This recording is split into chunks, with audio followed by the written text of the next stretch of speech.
अस्सलाम वालेकुम स्टूडेंट्स। आज के लेक्चर के इस हिस्से में हम पढ़ेंगे जहाँ से हमने कल ख़त्म किया था। हमारा प्रोटेक्शन सपोर्ट एंड मूवमेंट का चैप्टर है। यहाँ पर आप देख सकते हैं कि मुख्तलिफ जो बॉडी वॉल्स हैं मुख्तलिफ ऑर्गेनिज़म्स की, उनको कट करके सेक्शन में बड़ा साइज़ करके आपको लेबल करके उसके पार्ट्स दिखाए गए हैं। मिसाल के तौर पर यहाँ पर जो बी डायग्राम है वो एक इंसेक्ट की है और इंसेक्ट में क्यूटिकल होती है, और हमने कल क्यूटिकल के बारे में पढ़ा भी था कि उसको मोल्टिंग या एक्डाइसिस दो नाम है, एक ही प्रोसेस है, उसमें इंसेक्ट रिप्लेस भी करता है। तो यहाँ आप देख सकते हैं कि एपिक्यूटिकल सबसे ऊपर होती है, एक्सोक्यूटिकल खासी मोटी होती है। एक्सोक्यूटिकल का नाम ही जो है वो इसलिए रखा है, एक्स का मतलब बाहर की तरफ, एंड का मतलब अंदर की तरफ, तो इसके नीचे एंडोक्यूटिकल है क्योंकि ये अंदर की तरफ है। उसके बाद आप देख सकते हैं कि लगभग इनकी जो थिकनेस है ऑलमोस्ट सेम है, बट एपिक्यूटिकल पतली होती है। फिर एपिडर्मिस पाई जाती है। कल जब मैं आपको एक्सप्लेन कर रही थी तो मैं आपको डायग्राम उस वक्त नहीं दिखाई थी, लेकिन यहाँ पर आप देख सकते हैं कि एपिडर्मिस सेल्स जो हैं रेक्टेंगुलर से सेल्स होते हैं, इनकी पूरी एक लेयर होती है, इसलिए डर्मिस जो है एपिडर्मिस हम इसको कहते हैं। इसके ठीक नीचे जहाँ पर सेल्स लगे होते हैं, बेस पर मौजूद जो मेम्ब्रेन होती है उसको बेसमेंट मेम्ब्रेन कहते हैं। अब हम अगली जो है लेयर इसको देख लेते हैं। यहाँ पर आप देख सकते हैं कि एपिक्यूटिकल अगेन मौजूद है, पिगमेंटेड लेयर है जिसमें पिगमेंट्स पाए जाते हैं, मखसूस कलर्स के होते हैं। उसके बाद कैल्सीफाइड लेयर है, नाम से जाहिर है कि यहाँ पर कैल्शियम कार्बोनेट या कैल्शियम से रिलेटेड जो कंपाउंड्स हैं उनकी डेपोजिशन है, ताकि सख्ती और तनाव की कैफियत जो है वो एक ऑर्गेनिज्म को देता है। उसके बाद अनकैल्सीफाइड लेयर है, इसमें कैल्शियम डेपोजिशन नहीं है। एपिडर्मिस और बेसमेंट मेम्ब्रेन वैसी ही है जैसी इंसेक्ट्स में। तो हम देख सकते हैं यहाँ पर कि एपिक्यूटिकल, एक्सोक्यूटिकल, एंडोक्यूटिकल, इन दोनों लेयर्स को मिलाकर प्रोक्यूटिकल का नाम दिया गया है इंसेक्ट्स में, और जो क्रस्टेशियंस की डायग्राम है आपके लेफ्ट साइड पर, उसमें इसको एंडोक्यूटिकल का नाम दिया गया। अब यहाँ पर हम बात करते हैं जो डायग्राम है 23.3, ये जॉलेस फिश जो है उनकी स्किन है जिनके जबड़े नहीं होते, जिसमें हमने लैम्प्रे और मिक्जीन पढ़ी थी। तो यहाँ पर आप देख सकते हैं कि सबसे ऊपर क्यूटिकल है, अगेन उसके नीचे एपिडर्मिस है, लेकिन यहाँ पर एपिडर्मिस की इर्रेगुलर सी लेयर्स हैं, रेगुलर सी लेयर्स नहीं है जो आपने ऊपर देखी थी। और इसके बीच बीच में आपको दो तरह के सेल्स नज़र आएंगे, म्यूकस सेल्स, जो छोटे हैं वो स्मॉल कहलाएंगे, जो बड़े हैं वो लार्ज कहलाएंगे। कुछ जो हैं ग्रैन्युलर सेल्स होते हैं, इनमें ग्रैन्यूल्स, मखसूस जरदाने, सस्पेंडेड पार्टिकल्स जो हैं वो तादाद में ज़्यादा होते हैं, तो इसलिए इनको ग्रैन्यूल सेल्स कहते हैं। उसके ठीक नीचे बेसमेंट मेम्ब्रेन है, बेसमेंट मेम्ब्रेन के ठीक नीचे फैट सेल है जहाँ पर थोड़ी सी फैट की डेपोजिशन होती है, और फैट लेयर वैसे इंसुलेशन भी प्रोवाइड करती है ऑर्गेनिजम्स को। अब यहाँ पर हम देख सकते हैं कार्टिलेजनस फिश की जो स्किन है उसको, ये आप देख सकते हैं कि ये शार्क की स्किन के ऊपर जो टूथ लाइक, दांत के जैसे स्केल पाए जाते हैं, स्केल लाइक स्ट्रक्चर्स हैं, ये इन्हें डेंटिकल्स कहते हैं, ये पाए जाते हैं। अभी आप इस पर सिर्फ इस वक्त एक देख रहे हो तो आप अंदाज़ा कर सकते हो कि अगर ज़्यादा हैं तो क्या सूरत हाल होगी। इसको डेंटिकल इसलिए कहते हैं कि ये जो टीथ है उसकी बहुत ही प्रिमिटिव किस्म की फॉर्म है, इस पे एनेमल है। हमारे दांतों पे भी एनेमल होता है जो कि हमारे दांतों को सफ़ेद सी अपीयरेंस देता है। उसके ठीक नीचे डेंटाइन पोर्शन होता है, दोनों को मिला के डेंटिकल कहते हैं। उसके नीचे पल्प यानी गूदा सा होता है, और साथ साथ ये जो डेंटिकल है ये एम्बेड हुआ हुआ है यानी धंसा हुआ है एपिडर्मिस में। ठीक नीचे पिगमेंट सेल्स हैं, उसके नीचे जो डर्मिस होती है ये वो लेयर ऑफ सेल्स होती है जो जिसमें सेल्स थोड़ा सा लूजली पैक्ड होते हैं, बिल्कुल टाइट मौजूद नहीं होते। और सबसे नीचे जो आप देख रहे हैं वो कॉम्पैक्ट डर्मिस है, यानी ये डर्मिस का वो हिस्सा है जिसमें सेल्स जो हैं वो थोड़ा सा टाइटली पैक्ड होते हैं, थोड़ा सा ऑर्गेनाइज जो हैं वो अपीयरेंस में ज़्यादा होते हैं।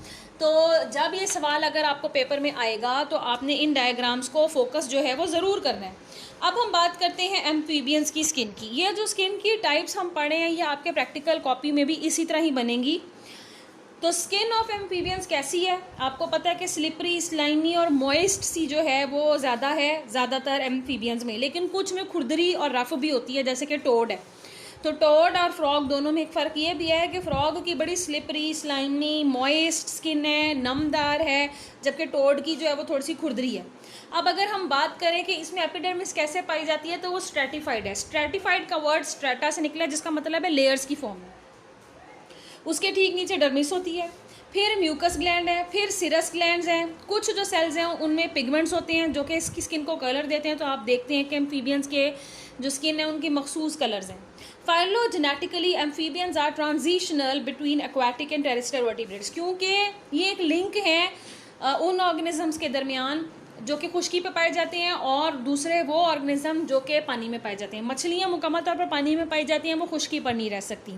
रेप्टाइल्स जो हैं वो जो ज़्यादातर जो ऑर्गेनिज्म है और इससे ऑनवर्ड जितने ऑर्गेनिज्म हैं जैसे कि बर्ड्स हैं, जैसे कि मैमल्स हैं, वेल वगैरह को छोड़कर, वो सारे पानी में नहीं रहते बल्कि खुश्की पर रहते हैं। तो एम्फीबिया जो है ऐसा ग्रुप है, ये नाम इसका इसलिए दिया गया है कि ये एग लेइंग करने के लिए, अपने गैमेट्स रिलीज़ करने के लिए, रिप्रोडक्शन यानी करने के लिए पानी में चला जाता है और बाकी का वक्त जो है वो खुश्की पे गुजारता है। तो ये मुकम्मल तौर पर पानी को नहीं छोड़ सकता। इसलिए हम यहाँ पर कह रहे हैं कि ये ट्रांजिशनल है एक्वाटिक लाइफस्टाइल और टेरेस्ट्रियल लाइफस्टाइल और एक्वाटिक और टेरेस्ट्रियल वर्टिब्रेट्स के दरमियान में। तो जो अर्लीस्ट एम्फीबियंस थे उनके बारे में ये माना गया कि उनमें भी डर्मल बोन के छोटे छोटे स्केलेटल स्ट्रक्चर स्केल्स की फॉर्म में थे, जैसे कि मछलियों में होते थे। आहिस्ता आहिस्ता वो चेंज होते गए और मुख्तलिफ जो स्किन है एम्फीबियंस की वो बदल गई। During amphibian evolution keratin production increased in the outer layer of skin cells. Keratin क्या है? ये एक टफ इम्परमिएबल प्रोटीन है जो कि स्किन में जब पाई जाती है तो ये उसको तनाव की कैफियत देती है, उसको थोड़ी सी रिजिडिटी देती है, इम्परमिएबल है, इसके आर पार पानी नहीं गुजर सकता। ये फिज़िकली अब्रेसिव जो है उसको रखती है स्किन को, यानी हर चीज़ जो है वो स्किन को डैमेज ना कर सके। रिगोरस टेरेस्ट्रियल एनवायरनमेंट यानी कि मजबूती फराहम करती है। So the increased keratin in the skin also protects the cell specially their nuclear material from ultra violet light. तो इस तरह के जो चीज़ें होती हैं जानदारों की स्किन में, जैसे हम ह्यूमंस बीइंग में जो हेयर भी हैं, तो स्किन भी अल्लाह ताला ने हमें ऐसी दी है कि अल्ट्रा वायलेट रेडिएशंस अव्वल तो ओजोन की वजह से ज़मीन पर नहीं आती, क्योंकि ओजोन भी बहुत हद तक डैमेज हो रही है और इस बात का ख़तरा रहता है कि अल्ट्रा वायलेट रेडिएशन ज़मीन पे आती हैं। इसीलिए अल्लाह ताला ने स्किन में ये किरदार पैदा किए हैं कि अल्ट्रा वायलेट रेडिएशंस पेनिट्रेट ना कर पाएँ और कम से कम जो है वो डैमेज क्रिएट हो सके। इसके अलावा एम्फीबियंस में म्यूकस ग्लैंड्स होते हैं जो कि म्यूकस पैदा करते हैं, तो वो नमी की कमी से इन ऑर्गेनिजम्स को बचाते हैं, गैशियस एक्सचेंज में मदद देते हैं। क्योंकि आप ये बात जानते हैं कि जो एम्फीबियंस हैं वो स्किन से भी सांस लेते हैं और स्किन से सांस लेने में जो उनका अमल कहलाता है वो क्यूटेनियस रेस्पिरेशन कहलाता है। तो इसीलिए स्लिपरी स्लाइमी जो बॉडी होगी ऑर्गेनिजम्स की, उसकी वजह से एक तो ये कि उनको बाहर की तरफ से प्रोटेक्शन मिलती रहेगी और क्यूटेनियस रेस्पिरेशन में मदद भी मिलेगी, और जब उनके ऊपर कोई प्रेडेटर अटैक करेगा तो वो उसके हाथ से फिसल भी सकते हैं, निकल भी सकते हैं और इस तरह से अपने आप को सेव भी कर सकते हैं। हमारा जो लेक्चर का अगला हिस्सा है उसमें हम यहाँ देखते हैं कि within the dermis of some amphibians the poison glands are produced. ये जो ग्लैंड्स हैं, ज़ाहिरी बात है नाम से ज़ाहिर है कि ये टॉक्सिक फ्लूइड्स केमिकल्स पैदा करते हैं। टॉक्सिक इसलिए क्योंकि इनमें जहरीलापन होता है और इनका टेस्ट भी अनप्लेजेंट, नाखुशगवार होता है। तो जब कोई पॉसिबल प्रेडेटर इनके ऊपर अटैक करेगा तो ये म्यूकस ग्लैंड जो पॉइजनस ग्लैंड हैं उनकी मदद से टॉक्सिक फ्लूइड केमिकल सिक्रीट करेंगे, जिसकी वजह से ऑर्गेनिज्म जो है अपने पॉसिबल प्रेडेटर से बच जाएगा। So sensory nerves penetrate the epidermis as free nerve endings. Sensory nerves भी स्किन में पाई जाती हैं। ये स्टिमुलस को डिटेक्ट करने में, रिसेप्टर्स के साथ लिंक पैदा करने में मदद देती हैं। Interestingly the warts of toad seem to be specialised sensory structure since they contain many sensory cells. जो टोड है उसके जिस्म पर छोटे छोटे खुरदरे से उभार पाए जाते हैं जिन्हें वार्ड्स कहते हैं। उन वार्ड्स को अगर आप ओपन अप करके देखें तो आपको पता चलेगा कि उसमें बहुत सारे सेंसरी सेल्स हैं। तो ये सेंसरी सेल्स जो हैं इनकी मदद से वो डिटेक्शन करता है बहुत सारे स्टिमुलस की। द स्किन ऑफ रेप्टाइल्स ये ग्रेटर कमिटमेंट करती है टेरेस्ट्रियल एग्जिस्टेंस की मदद जो है वो उसको हासिल, टेरेस्ट्रियल एनवायरनमेंट में रहने के लिए उसको मदद हासिल रहती है अपनी स्किन की मदद से। The outer layer of the epidermis जो है उसको हम कहते हैं स्ट्रेटम कॉर्नियम। ये थिक है और इसमें ग्लैंड्स नहीं होते and is modified into keratinized scales called scutes. ये आगे से थिक प्रोटेक्टिव जो प्रोटीन है कैराटिन उसके स्केल से मिलकर बनती है जिन्हें हम स्क्यूट्स कहते हैं। और स्क्यूट्स जब थोड़े से बड़े हो जाते हैं तो स्केल की शक्ल में ये पाए जाते हैं मिसाल के तौर पर सांप में और टर्टल्स में आप जानते हैं कि पूरा एक हॉल बन जाता है जिसके अंदर टर्टल अपनी बॉडी को छुपाए रखता है। इसके अलावा टर्टल्स की बीक में भी होते हैं, या स्नेक जिसको खड़खड़िया सांप कहते हैं, उन्हें इंग्लिश में रैटल स्नेक कहते हैं, तो उनकी वो जो रैटल है वो भी इसी प्रोटीन की बनी होती है। कुछ जो रेप्टाइल्स हैं उनके क्लॉज और उनके जो प्लाक्स हैं या स्पाइनी स्ट्रक्चर जो हैं अगर स्किन पर कहीं मौजूद है तो वो भी इससे बनते हैं। So this thick keratinized layer resist abrasion, रगड़ की कुवत से बचाती है, डिहाइड्रेशन नहीं होने देती, पानी की कमी जिस्म में जो है वो इस तरह से हो सकती है कि अगर स्किन के आर पार पानी एवेपोरेट होता रहे तो ये इसको रोक देती है। ये एक सूट ऑफ आर्मर, ज़ीरा बख्तर जो पुराने ज़माने में जंग के लिए बादशाह वगैरह जो लोहे की लिबास पहनते थे या मखसूस ऐसे जंगी लिबास पहनते थे कि जिससे उनकी जिस्म पे ज़ख़म ना आए, इसी तरह ये भी उनको प्रोटेक्शन देती है।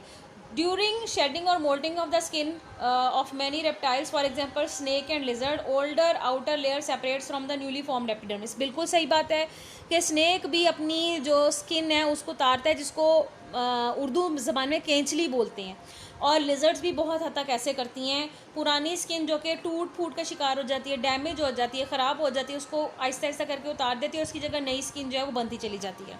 So diffusion of fluids between the layers aids this separation. अब क्योंकि स्किन जो है वो ऊपर ओल्ड वाली है और नीचे जो है वो न्यूली सिंथेसाइज्ड है, दोनों के दरमियान में बॉडी फ्लूइड्स जो हैं वो जमा हो जाते हैं, जिसकी वजह से पुरानी स्किन नई जो सिंथेसाइज्ड हुई हुई स्किन है उससे सेपरेट हो जाएगी और जानदार को उसको जिस्म से जुदा करना आसान हो जाएगा।